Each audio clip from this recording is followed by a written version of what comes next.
আপনি কি জানেন আপনার আঙ্গুলের মাথা থেকে বাহু পর্যন্ত কয়টা গিরা আছে? গুনবেন কখন? কিলাকিলি করেই তো কুল পান না। দেখেন না গিরা কতগুলা, আঙ্গুলের এই আঙ্গুলের মধ্যেই কতগুলা গিরা, এখানে গিরা, সেখানে গিরা, এখানে গিরা, এখানে গিরা, এখানে গিরা, বাহুতে গিরা। গিরা যদি একটাও না হতো হাতটা হাত হইতো না। হাত কি হইতো? লাঠি। লাঠি হইতো। ভাত খাওয়া যাইতো না। ভাত খাইতে গেলে মাখানো লাগে কিনা? মাখানো লাগে না? মাখাইবেন কি দিয়ে? হাতগুলা, আঙ্গুলে গিরা নাই, সব কাঁটা চামচ। আর কেলুতে গিরা নাই, হাত ক্লোজ হবে না, নিজের মুখে আসবে না। দুই হাতের মাথায় একজন বসবে, একজন আর একজনের খাওয়াবে। তাও আবার খাওয়াই দিকে মুখের মধ্যে না গিয়ে নাকের সিধার মধ্যে গিয়ে ঢুকবে। হাসতেছেন? সুবহানাল্লাহ বল। ওয়াফি আনফুসিকুম আফালা তুবসিরুন। তোমার ভেতরে আমার নিদর্শন আছে, অনুধাবন করো। মানব শরীর এক আশ্চর্য মেশিন। সুবহানাল্লাহ, আশ্চর্য মেশিন। লক্ষ কোটি সেল এবং নার্ভ সেল দিয়ে জটিল মেশিন পত্রের সমন্বয় এই দেহ তৈরি করা হয়েছে। এবং এই শরীরের ভিতরে দুটো মূল্যবান জিনিস আছে। তার একটি হচ্ছে কন্ট্রোল রুম, যাকে বলা হয় ব্রেইন। যেটা কি? ব্রেইন। আরেকটি হচ্ছে জেনারেটর। সেই জেনারেটরটা কি? হার্ট, আপনার হৃৎপিণ্ড। ওয়াফি আনফুসিকুম আফালা তুবসিরুন। লক্ষ্য করো না? কেমনে? তোমার শরীরের দিকে তাকাও না। Brain, control room. হার্টের কাজ হচ্ছে রক্তগুলিকে সার্কুলার করা, রক্তগুলিকে পৌঁছে দেওয়া সর্বত্র। যা খাচ্ছেন সমস্ত খাদ্যগুলিকে, রক্ত তৈরি হচ্ছে, হার্টের কাজ হলো এটাকে এইভাবে করে করে পৌঁছে দেওয়া। আর এই রক্তগুলি যদি না পৌঁছায়, শরীরের যে অংশে রক্ত পৌঁছাবে না সে অংশ কি হবে? প্যারালাইজড হবে, অবশ হবে। মাশাআল্লাহ, আপনারা সব ডাক্তার বুঝতে পারতেছেন, কথা বুঝে ফেলতেছেন। আলহামদুলিল্লাহ। রক্ত পৌঁছাবে না, প্যারালাইজড হয়ে যাবে। এই জন্য আল্লাহ কি করেছেন? পায়ের বুড়ো আঙ্গুল থেকে শুরু করে মস্তিষ্কের মাথা পর্যন্ত অসংখ্য নার্ভ, শিরা, উপশিরা দিয়ে ভরে দিয়েছেন। কত শিরা, কত উপশিরা! চিকিৎসা বিজ্ঞানীরা বলেছেন মানুষের দেহের ভিতরে যত শিরা এবং উপশিরা আছে সবগুলি যদি বের করে একটার সাথে আর একটা গিরা দেওয়া হয় তাহলে তা এত লম্বা হবে যা দিয়া গোটা পৃথিবী 3 বার ঘোরা যাবে। এই শিরা উপশিরা গুলি যদি ছিঁড়ে ছিঁড়ে শরীর থেকে বের করে করে পাশাপাশি যদি সাজানো হয় তাহলে 3 একর জমিন লাগবে সাজায়া রাখতে। এত শিরা উপশিরা দিয়ে এই পৃথিবী, এই শরীরটাকে আল্লাহ পাক সাজিয়ে দিয়েছেন, গুছিয়ে দিয়েছেন। অসংখ্য শিরা উপশিরা। হার্টের কাজ হলো রক্ত আসতেছে পাঞ্চ করে করে, এভাবে করে করে রক্ত পৌঁছায় দিচ্ছে হার্ট থেকে, তার মাথা থেকে শুরু করে পা পর্যন্ত। হার্ট প্রতি মিনিটে 10 পাউন্ড রক্ত সঞ্চালন করছে। ব্যায়ামের সময় এর পরিমাণ গিয়ে দাঁড়ায় 30 পাউন্ডে। এবং এক সময় যদি আপনি আহত হন, অনেকগুলি রক্ত যদি বেরিয়ে যায়, অন্তত 2.5 পাউন্ডের মতো রক্ত আপনার শরীরের মধ্যে সব সময় রিজার্ভ থাকে। কে রাখে? কে রাখে? কে রাখে? এবার আপনার হার্ট যদি দুর্বল হয়, হার্ট অ্যাটাক হয় না? সিটাগাঙ্গে নাও হইতে পারে, নাকি হয়? হার্ট যদি অ্যাটাক হয়, হার্ট অ্যাটাক হয় কেন? হার্টের যেই জিনিস ভেতর দিয়ে রক্তগুলি প্রবাহিত হয়, আর্টারি যেগুলি, এই আর্টারিগুলি যদি অতিরিক্ত চর্বির কারণে, অনেকে তো খায় জম্মের খাওয়া, ডাইনি বাই তাকায় না, সুবহানাল্লাহ, 4 আঙ্গুল কপাল বাদ দিয়ার সব পেট, খাওয়ার সময় বিসমিল্লাহ কয় না, শেষও আলহামদুলিল্লাহ কয় না, খায় আর কয় যা মজা হইছে, খা কুলু ওয়া তামাত্তাউ। পাইকারি দরে খেলে পরে চর্বি হবে। এই চর্বিগুলো গিয়ে হার্টের যে আর্টারিগুলি আছে, রগ আছে, এই রগগুলির ভিতরে চর্বি জমে যায়। চর্বি জমার কারণে রক্ত পাস করতে পারে না, হার্ট অ্যাটাক করে। হার্ট অ্যাটাক করলে পরে রোগী যদি বেঁচে যায় তাহলে বাইপাস অপারেশন করতে হয়। বাইপাস অপারেশন করতে যখন যায় তখন তার জন্য রগ দরকার। ওই যেটা ব্লক হয়েছে ওটা ফেলে দিতে হবে, নতুন আরেকটা রগ লাগবে। এবার আপনি দেখেন আমার আল্লাহর কুদরতের দিকে তাকান, আপনার হার্ট অ্যাটাক করতে পারে, নতুন করে একটা রগের দরকার হতে পারে। এই রগ গরুর রগ দিয়া হবে না, এই রগটা ছাগলের রগ দিয়া হবে না। কোথায় পাবেন রগ? কে দেবে আপনার রগ? আল্লাহ পাক আপনার পায়ের ভেতরে রানের মধ্য দিয়া স্পায়ার রগ সেখানে রেখে দিয়েছেন। হার্ট অপারেশন যখন করা হয় ডাক্তারেরা ব্লক করা হার্ট, ওই রগটাকে ফেলে দিয়া উরুর ভিতর থেকে রগ বের করে কলিজার মধ্যে লাগায়া দেয়। সুবহানাল্লাহ। দুটি মাত্র কিডনি হলে, একটি মাত্র কিডনি হলে শরীরটা আপনার বেঁচে যায়। আল্লাহ রাব্বুল আলামিন শরীরের ভিতরে দুইটা কিডনি দিয়েছেন। কিডনির নাম জীবন। কিডনির নাম কি? কিডনি অচল হলে আপনি অচল হয়ে যাবেন, শরীর ফুলে যাবে, আপনি মরে যাবেন তাড়াতাড়ি করে, রক্ত শূন্যতা দেখা দেবে। কিডনিকে বাঁচায় রাখা প্রত্যেকের জন্য জরুরি।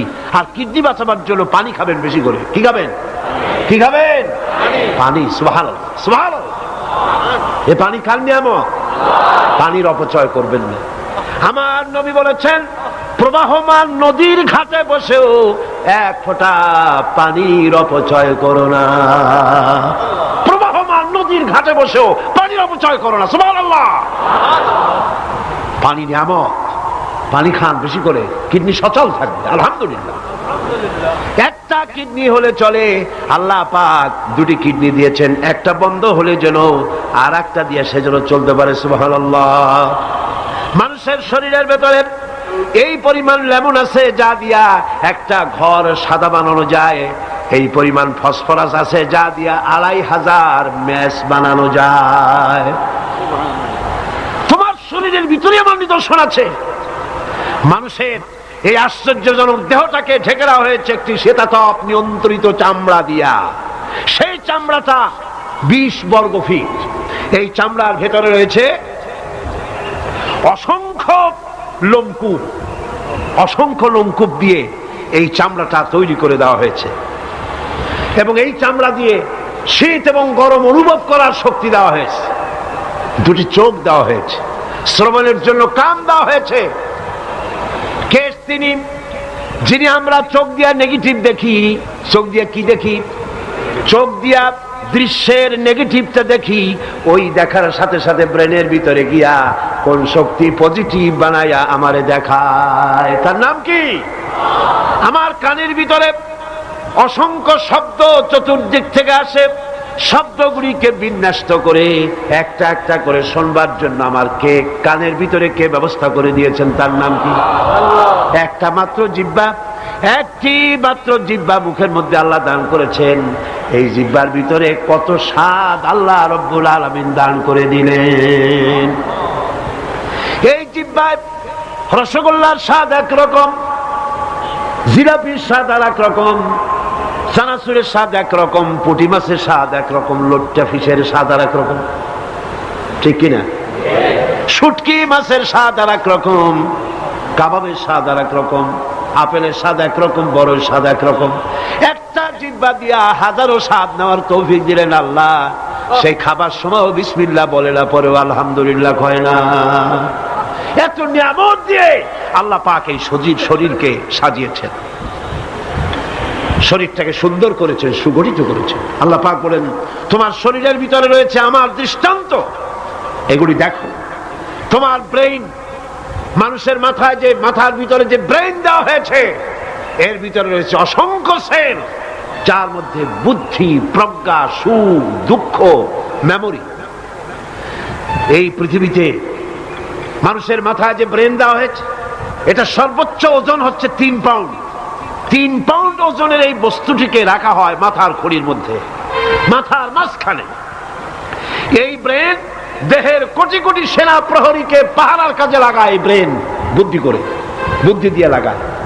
কম্পিউটারের যে মেমোরি শক্তি আছে, পৃথিবীর মানুষের মাথায় আল্লাহ পাক যে মেমোরি দিয়েছেন, যে স্মৃতি শক্তি দিয়েছেন, সারা পৃথিবীর সমস্ত ডাটা, সমস্ত ইনফরমেশন সবগুলি মানুষ যদি তার মেমোরিতে নিয়ে নেয়, তারপরেও আল্লাহ পাক মেমোরিতে এত জায়গা করেছেন যে তার ১,০০,০০০ ভাগের ১ ভাগও ভরবে না। এই ব্রেন দিয়ে আল্লাহ পাক মানুষকে বুঝতে বলেছেন, তাকাও, লক্ষ্য করো, আমার পৃথিবী দেখো, দুনিয়া দেখো, নিজেকে দেখো এবং আমার অস্তিত্বের কথা স্বীকার করো। আমি তোমাকে সৃষ্টি করেছি। আল্লাহ পাক বলেন, হাযা খালকুল্লাহি ফাআরুনি মাযা খালাকাল্লাযীনা মিন দুনিহি বালিয যালিমুনা ফি যালালিম মুবিন। এ হচ্ছে আল্লাহর সৃষ্টি। এখন দেখাও তো অন্যরা কি সৃষ্টি করেছে, অন্যরা কি সৃষ্টি করেছে?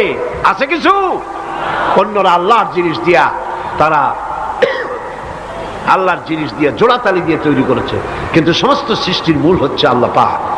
আজকে আমাদের সন্তানদেরকে যদি কোরআন থেকে আজকে যে কথাগুলি বললাম, এই কথাগুলি যদি কলেজে বিশ্ববিদ্যালয়ে পড়ানো হতো, আমার ছেলে কি নাস্তিক হতে পারত? বলেন, আমার এই ছেলে কলেজে বিশ্ববিদ্যালয়ে যেসব ছেলেপেলেরা পড়ে, এগুলি কি বোম্বাই থেকে আসছে না মঙ্গল গ্রহ থেকে নাজিল হয়েছে? আমাদের ছেলেপেলে কিনা? এই ছেলে যখন প্রাইমারি স্কুলে পড়তো, তখন রমজান মাসে সেহরি করতে না উঠাইলে সকালবেলায় মা বাপের উপরে অভিমান করে, রাগ করে, কান্দাকাটি করে না খাইয়া সারাদিন রোজা রেখেছে, ঠিক না? বলেন আমার এই কথাটা ঠিক কিনা? এই ছেলেটি প্রাইমারি ছেড়ে হাই স্কুলে যখন গিয়েছে, তখনও সে নামাজ পড়তো, আলেম ওলামা দেখলে ভক্তি করত, শ্রদ্ধা করত। যেই না কলেজে ঢুকলো, নামাজ গেল, রোজা গেল, চরিত্র গেল। এরপরে আলেম ওলামা পীর বুজুর্গ দেখলি বলতে থাকে, এরা এই দেশটারে খাইছে। দেশ খাইলো কেমন? আলেম ওলামারা তারা কি দেশে কখনো ক্ষমতায় গেছে? বলেন গেছে? আলেম ওলামা তো জীবনে ক্ষমতাই যায় নাই, তারা দেশ খাইলো কি করে? যারা ক্ষমতা থাকে ওরা খায় না, যারা ক্ষমতায় যায় না ওরা খায় জম্বেল খাওয়া। আশ্চর্য কথা, এরা এই দেশটারে খাইছে। নামাজ নাই, রোজা নাই, তারপরে বলা শুরু করে আল্লাহ নাই। এরপরে ডু ফুর্তি, নো চিন্তা, জেনা, ব্যভিচার, মদ, জুয়া ইত্যাদিতে লিপ্ত হয়ে গেল। আমার সোনার টুকরা ছেলে যেই না গেল বিশ্ববিদ্যালয়, কয়লার টুকরায় পরিণত হয়ে গেল, ঠিক কিনা? এটা কে করলো? কে করলো? করেছে এক শ্রেণীর শিক্ষক নামের কলঙ্ক, যারা শান্তিনিকেতনের গোলাম, যারা মার্কস এবং লেনিনের গোলাম, মাও সেতুংয়ের গোলাম। এই গোলামেরা দুনিয়ার মানুষকে, আমার সন্তানগুলিকে ধ্বংস করে দিল। আজ যদি আমি আলোচনার শুরুতেই বলেছিলাম, যদি কোরআন এবং সুন্নাহ যদি পড়ানো হতো কলেজ বিশ্ববিদ্যালয়ে, তাহলে আমার এই সন্তানগুলি চোর হতো না, ডাকাত হতো না, জেনাকার হতো না, বদমাশ হতো না, খাঁটি মুসলমান হয়ে বেরিয়ে আসতো, যা দেখলে আমাদের চক্ষু ঠান্ডা হয়ে যেত। যেরকম সুবহানাল্লাহ। সেই ধরনের এই কোরআন ভিত্তিক শিক্ষা ব্যবস্থা বাংলাদেশে চালু হোক, তা কি আপনারা চান? জোরে বলেন, চান? যারা চান দু হাত উঁচু করে দেখান।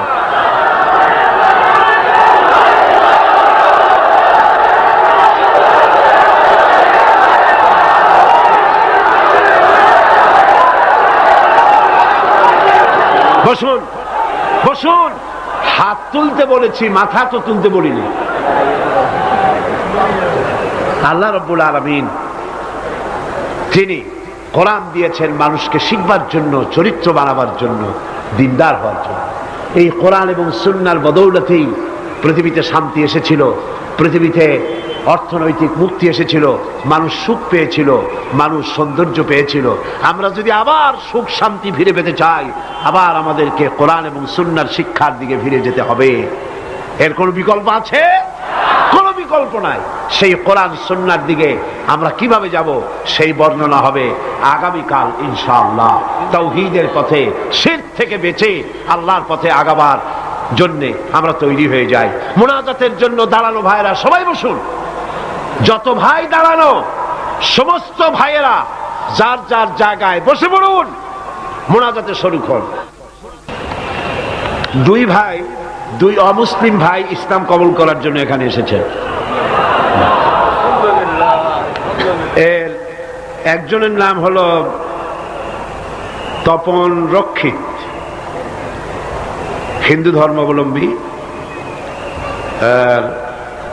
বর্তমান নাম পছন্দ করেছে মোহাম্মদ হোসাইন। আর একজনের নাম শ্রী দীপক চন্দ্র হাওলাদার, এও হিন্দু ধর্মের অনুসারী, বর্তমান নাম পছন্দ করেছে মোহাম্মদ ওমর ফারুক। মাশাআল্লাহ। লা ইলাহা ইল্লাল্লাহু মুহাম্মাদুর রাসূলুল্লাহ।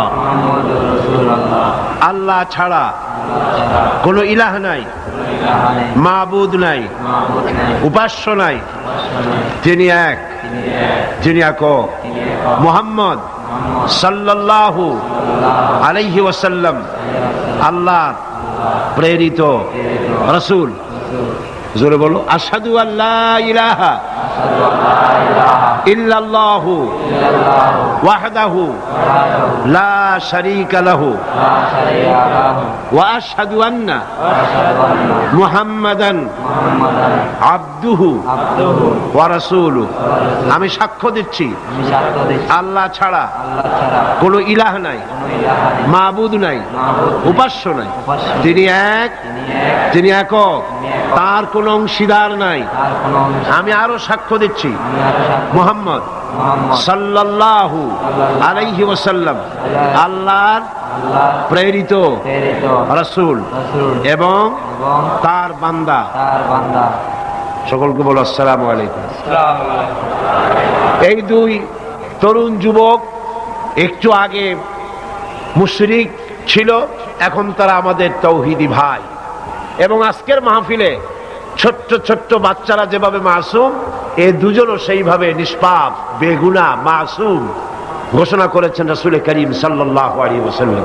অর্থাৎ অমুসলিম যখন ইসলাম কবুল করে, মুখে উচ্চারণ করে, মনে প্রাণে বিশ্বাস করে, কালেমায়ে তাইয়্যিবা এবং কালেমায়ে শাহাদাত উচ্চারণ করে, জিন্দেগীর সমস্ত গুনাহ থেকে আল্লাহ পাক মাফ করে দেন। সুতরাং আমি তাদেরকে বুকের সাথে আলিঙ্গন করে সম্মানিত করছি।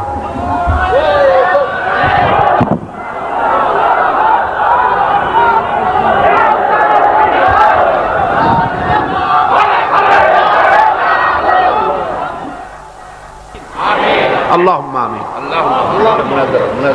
ربنا ظلمنا أنفسنا وإن لم تغفر لنا وترحمنا لنكونن من الخاسرين. ربنا لا تزغ قلوبنا بعد إذ هديتنا وهب لنا من لدنك رحمة إنك أنت الوهاب. أي الله تعالى বিশাল এই জনসমুদ্র নিয়ে তোমার দরবারে কোরআনে কারীমের আলোচনা করে হাত তুলেছি। মেহেরবানি করে সওয়াবটুকু জনাবে মুহাম্মদ রাসূলুল্লাহ সাল্লাল্লাহু আলাইহি ওয়াসাল্লামের রূহ মুবারকে পৌঁছিয়ে দাও। तमाम পৃথিবীর মাটির নিচে যত মুমিন মুমিনাত শুয়ে আছেন তাদের আরওয়ার পরে সওয়াব পৌঁছায় দাও। হে আল্লাহ তাআলা, আমাদের মধ্য থেকে যাদের মা বাপ দুনিয়া থেকে জন্মের মতো বিদায় হয়ে গেছে, কবরগুলিকে জান্নাতের টুকরা বানায়া দাও। রব্বির হামহুমা কামা রব্বায়ানি সগীরা। সবাই পড়েন, রব্বির হামহুমা কামা রব্বায়ানি সগীরা। হে আল্লাহ তাআলা, বিশাল এই মাহফিলে কোরআন শোনার জন্য কোরআনের পাগল মুসলমানেরা, অমুসলিমরা দূরদরাজ থেকে, বিভিন্ন জেলা থেকে, আশেপাশের দেশ থেকে কোরআন শোনার জন্য আসে। আল্লাহ তুমি দয়া করে কোরআনের হেদায়েত আমাদের নসিব করে দাও। আমাদের এই দেশটি কোরআনের শাসন দিয়ে পরিচালিত হয়েছে, এই দৃশ্য আমাদের চোখে দেখার তৌফিক দান করে দিও। হে আল্লাহ তাআলা, এ বিশাল মাহফিল পরিচালনা করতে গিয়ে ইসলামী সমাজ কল্যাণ পরিষদ প্রতি বছর হিমশিম খেয়ে যায়। সামান্য একটা মেয়ের বিয়েতে কত টাকা লাগে, লক্ষ লক্ষ টাকা সেখানে খরচ হয়ে যায় ছেলে মেয়ের বিয়েতে। আর এত বড় বিশাল প্যান্ডেল, এত লাইট, এত মাইক, এত প্রচার, এত মাইকিং, এত হ্যান্ডবিল, এত পোস্টার, এত মেহমান। আয় আল্লাহ তাআলা, এত ভলেন্টিয়ার, কত বেশি খরচ হতেছে। আল্লাহ তোমার বান্দাদেরকে বোঝার তৌফিক দিয়ে দাও। তোমার দিনদার, ইমানদার, মালদার সমস্ত মানুষদেরকে এই বিশাল মাহফিলে আর্থিক দিক থেকে সহযোগিতা করার তৌফিক দান করে দাও রব্বুল আলামিন। 5 দিন মাহফিলের 2 দিন চলে গেল, আর 3 দিন আমাদের সামনে। তোমার কুদরতের আপন কুদরতি নিজাম দিয়া বাকি 3 দিন আল্লাহ তুমি চালাইয়া দিও। এই মাহফিল যেন ঋণগ্রস্ত হয় না, আল্লাহ ঋণ পরিশোধের তৌফিক দান করে দিও। রব্বুল আলামিন সকলকে হেদায়েত নসিব করে দিও। হায় আল্লাহ তাআলা আমাদের জীবনের রোগ ব্যাধি মাফ করে দিও, আমাদের আশা আকাঙ্ক্ষা জীবনের নেক বাসনা পুরা করে দিও। মা বোনেরা কষ্ট করে আসেন, হায় আল্লাহ মা বোনদের উপরে তোমার খাস রহমত নাজিল করো। আগামী বৃহস্পতিবার মা বোনদের জন্য আলাদা ভাবে সকাল বেলায় যে আয়োজন করা হবে, হায় আল্লাহ সেখানে চিরগংবাসী সমস্ত মহিলাদেরকে আসার তৌফিক দান করে দিও। তাদের জন্য আলাদা ভাবে কোরআনের কথা হাদিসের কথা তাদের শোনাবার তৌফিক দান করে দিও। রব্বুল আলামিন এই মাহফিল কিয়ামত পর্যন্ত আল্লাহ তুমি কবুল করো। এই মাঠ যারা দিলেন, হায় আল্লাহ প্যারেড ময়দান, রজব আলী ময়দান যারা ছেড়ে দিল, আল্লাহ তুমি তাদেরকে জান্নাতের ময়দান ছেড়ে দিও। রব্বুল আলামিন কোরআনের কথা আজকে বললাম, কোরআনের শিক্ষার কথা বললাম। আমার জাতিকে, এই দেশের সরকারকে এই কথাটা বোঝার তৌফিক দান করে দাও। ধর্ম নিরপেক্ষ মতবাদ একটি কুফরি মতবাদ, মুসলমানদের জন্য গ্রহণযোগ্য মতবাদ এটা না।